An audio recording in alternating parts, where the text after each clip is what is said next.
Right, ladies and gentlemen, I'm going to show you a video of troubleshooting this ECU. So this is a Siemens MSS 50 used on the E36 M3 3.2 in Europe at least. Interesting things you can see: two processors, two flash memory chips. There's almost two of everything. They separate stuff out on these. These are common to have issues with the ignition coil drivers, and that's these fellas up the side here. There's 6 of those, one for each one of the coils. They're not in order. It's not 1, 2, 3, 4. You'd need to sort of check out which ones they are, but quite often they can burn out, and I will show you a picture of one that has been sort of burnt out and show you how bad they can get. Most cases you can often replace them and it'll be fine, maybe a bit of cleaning up, but some of the cases it's just far too far gone. So this thing came to me. It had a misfire on cylinder 6, and there was another issue where the tacho wouldn't work. So 2 issues to look into. Unfortunately, as we'll find out towards the end of this, we're not going to be looking too much further in because it is the end for this ECU. So the guy whose car it was, Jamie Wilson, good friend of mine, he already done a lot of the background checks. So he's a good mechanic. He knows his way around a spanner, and he's been going around and checking bits and pieces. So he was getting a spark going to the injector. There was a pulse there, but it was very weak. So although I first off thought, yeah, you know what, this might be one of our ignition coil drivers, in this case it was the injector drivers, or a problem with the injector drivers. So we have a few other chips around here. This one I believe is a voltage regulator. That supplies 5 volts, or maybe, yeah, it would be 5 volts for these processors and the flash memory chips down here. There is a little EEPROM down here. This is where your fault codes are stored, and other little bits and pieces.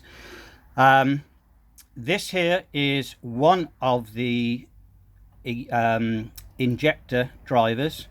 This one does 1, 2, and 3. This over here, this gap that we've got, that is where 4, 5, and 6 would have sat. So, and here is the guy now that I've removed him. If you can read the part number, HIP 0081. And this one is AS1 for a particular variant, but there is still data sheets on these things. We can find out exactly what they are. It's a quad inverting power driver, and it even does have a little bit of data that it can do, so it can actually self-diagnose itself through into the processor. So the first thing that I need to do then was to find out what chip it was. I knew it was going to be one of these guys before, because I have had to repair one with a damaged one of these, and luckily I could still find the parts, replaced it, job done. So that was done with a multimeter on beep. Now if you've got a good multimeter, it should have a fast response on there. So knowing it was injector 6, I would go to the pin on injector 6 and then move stuff around until I get a beep. And I don't know if we'll be able to get that to go now. In fact, I might be able to get one of these if I can get him in. Oh, there we go, see? And there we go. That one there isn't an injector. That one, in fact, is the output for the secondary air pump. So, as I said, this was a quad power inverter. It does 3 injectors and secondary air pump. This does 3 injectors and something else. I haven't looked into that one yet. Not particularly needed right now anyway. So from the pin for injector 6, we narrowed it down to this chip. Then the next thing to do is try and see if we can see anything wrong with that chip. Obviously there's no burns or damages or anything like that. The outputs that's an output, that's an output, and I think one of these ones down here was an output, and I think this last one here is an output as well. So I think the injectors were, in fact, oh yes, there we go. So I don't know if you can just about see it, but I got a green mark, and a red mark. That's two other injectors that are okay. That was the injector that was playing up. This one here is our secondary air pump.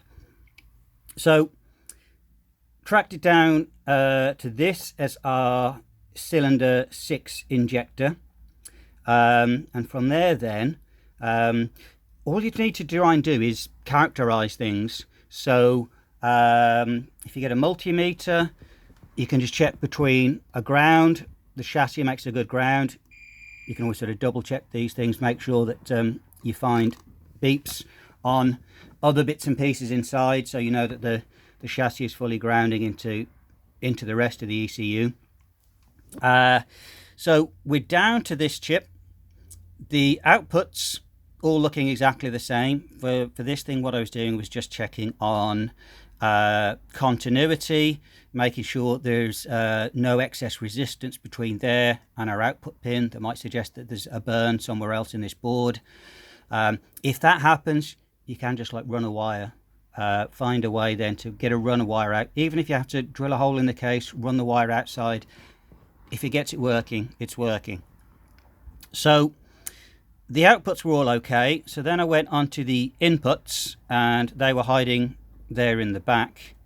It is this one and this one. These are our two triggers. This is the one for injector 6. And this is the trigger for the secondary air pump, and they had about 30 ohms resistance between them, and they shouldn't have. I do have a spare board around which I use as a reference, and comparing that one, no, they shouldn't have been connected together anything. Sometimes if you do have a highly accurate multimeter, you can find stuff in meg ohms, and that's sometimes because it goes into a chip and there's an ever so slight leakage current around between stuff, but they shouldn't have been connected at all. So from there then I needed to find out where they were going, because they had about a 20 ohm short to ground.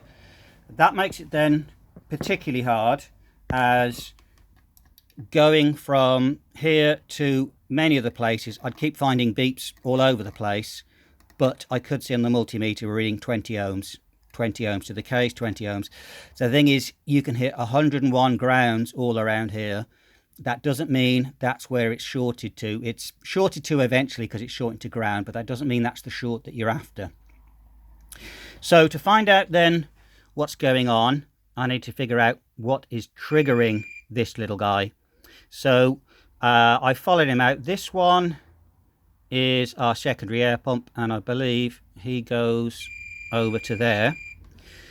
And when I was looking at this on the multimeter, then we could see the resistance on this was about half an ohm, and it's only half an ohm because of the resistance in the leads, to be honest.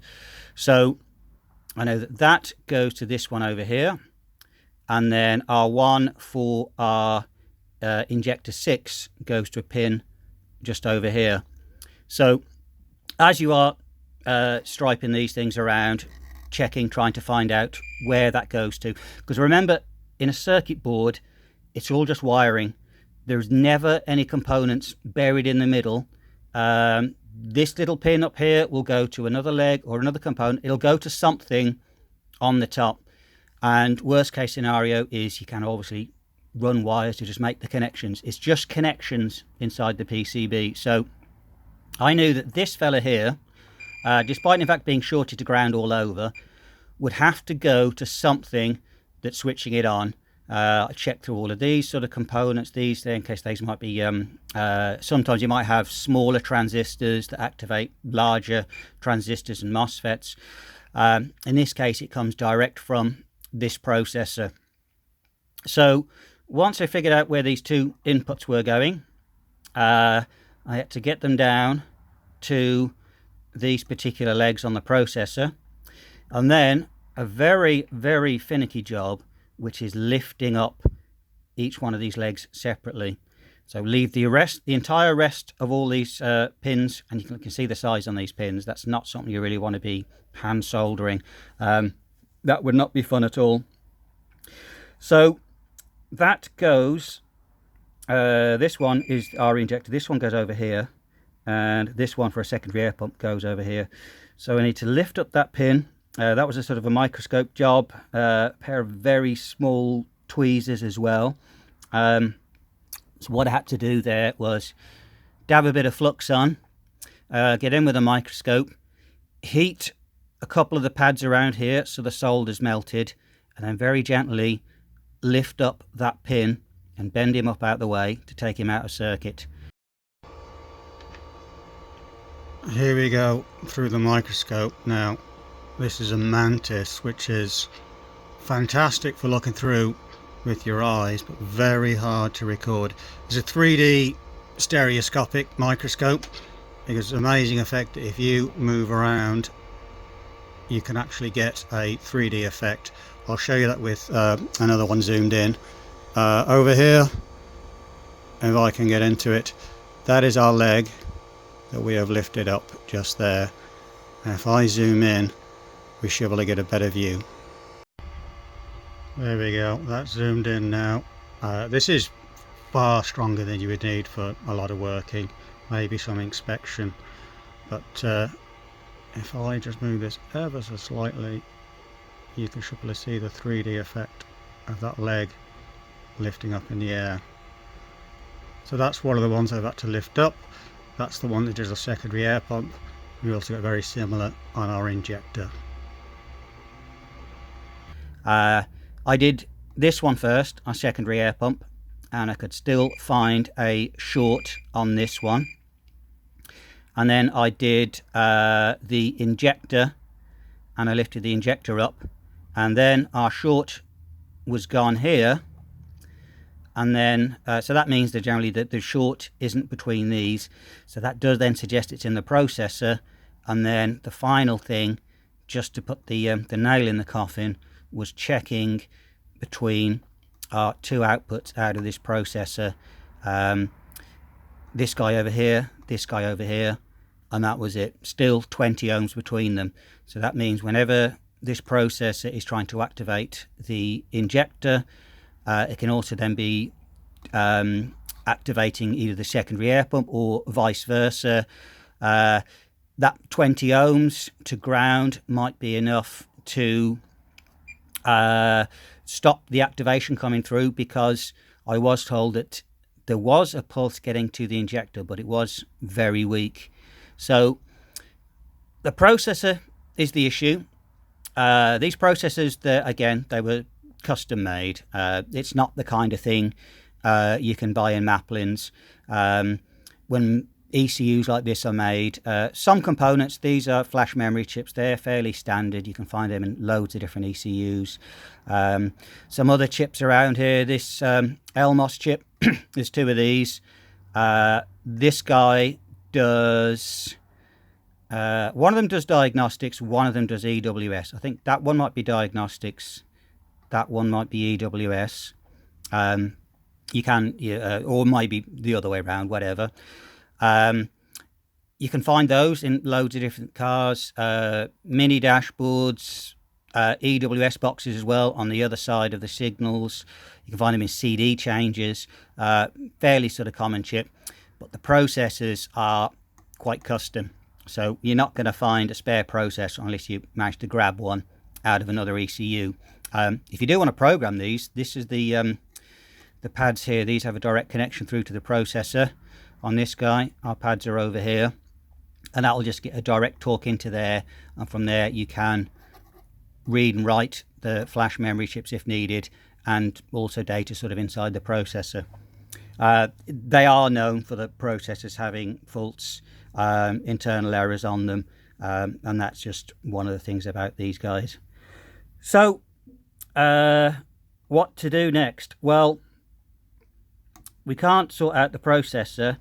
I only have a couple of options to do now, which is if I stick our connection there for injector back down, leave this guy open, maybe then we might be able to take out the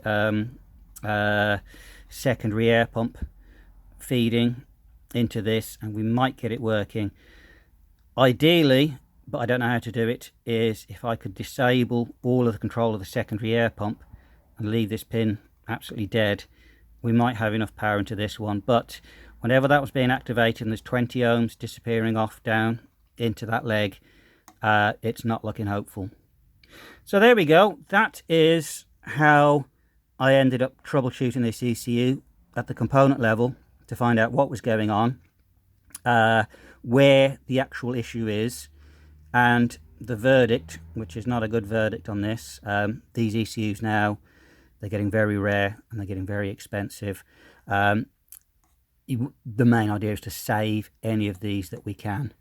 But this one here, either just having that connection through to trigger the injector, leaving this one open, maybe it'll work, but I wouldn't hold my breath on that. It's one of those things. We'll have to try it out and see what happens. If we're lucky, we're good. If we're not, then that's it. Unfortunately, it's going to need a new ECU or a new processor if one could be found. So there we go. I'll also show you some other bits and pieces of some of the other ECUs that we've got. Let me go and grab the burnt one. If I move this fella out the way.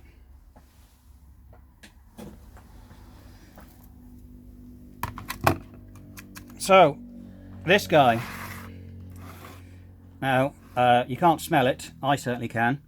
You can certainly see the discoloring, all the burns around here. A couple of these I've already taken out. These have been salvaged, and they've carried on to make other ECUs work again. I've taken the crystal out of this one for testing. There it is. Sorry, that one there is going to be the voltage regulator, as I took that out again for testing on another one. And now if we go to the other side, that's already a bit of a clue what's going on. You can see how bad that is. So there's absolutely no way of coming back from that. That one, that's a complete game over. So yeah, that's what can happen sometimes with your ignition coil drivers. They can burn out and then go open circuit, and then you'd have a dead cylinder. They can go short circuit, and then they can interrupt melting wiring. They can melt the coil pack. Or in this one, it's gone short circuit and everything carried on, and there was so much current through, this whole thing had burnt and melted itself out. And this is almost a biohazard now. The amount of chemicals and the smell. If you ever smelt burnt electronics, you'll know what it's like. It's like creosote, I suppose, is one of the closest things you can get the smell of. It's phenol resins and so on out of the epoxy used in bits and pieces. Very characteristic smell, and it's one of the first things you get when you open up a parcel of something with the burnt electronics in it. If you're used to sort of working on electronics, you'll recognize that smell a mile off, and one whiff of it and you know exactly what's going to happen when you open that thing up. So there we go. That is a couple of repairs. That's two bad ECUs here. One that's long since gone, but because this guy had an organ donor card, he's in fact carrying on and helping out quite a few other ECUs and keeping them on the road. Our other one, we just have to see what happens. And maybe it'll work, maybe it won't. Who knows?